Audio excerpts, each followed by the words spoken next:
अलैकुम वरहमतुल्लाहि वबरकातुहू। रब्बि इश्रह ली सदरी वयस्सिर ली अमरी वहलुल उक़दतम मिन लिसानी यफ़क़हू क़ौली। आज का हमारा टॉपिक है तकवा के बारे में। कुरान मजीद में बार बार तकवा इख्तियार करने का हुक्म मिलता है। तकवा का मायने है बचना, डरना और मोहतात रहना है। अल्लाह सुब्हानो ताला के हुक्म को बजा लाना और उसकी नाफरमानी से अपने आप को बचाना तकवा कहलाता है। तुम्हारा रब तुम्हें जहाँ देखना चाहता है वहाँ तुम पाए जाओ, और जहाँ नहीं देखना चाहता वहाँ ना पाए जाओ, ये तकवा है। दुनिया में रहकर ऐसे ज़िंदगी गुजारी जाए कि गुनाहों से दामन दागदार ना हो। दुनिया में मौजूद फितनों से अपने आप को महफूज रखना है। नफ्स और शैतान के मकरो फ़रेब से अपनी हिफाजत करनी है।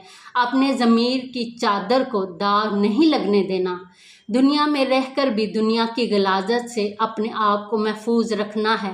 दुनिया में ऐसे रहें जैसे एक कश्ती पानी में रहती है।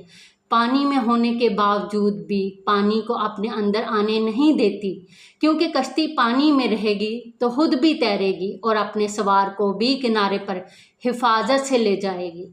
और पानी कश्ती में आ जाए तो कश्ती भी डूबती है और अपने ऊपर सवार को भी ले डूबती है। इसी तरह दुनिया अगर आपके अंदर उतर आए तो कुछ बाकी नहीं रहेगा।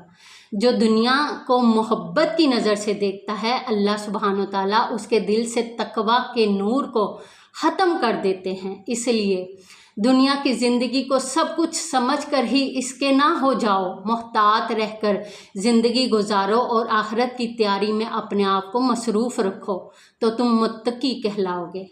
अल्लाह पाक हमें अपने नेक और महबूब बंदों में शुमार फरमाए। आमीन या रब्बुल आलमीन। आज के लिए इतना ही। जज़ाकल्लाह खैर।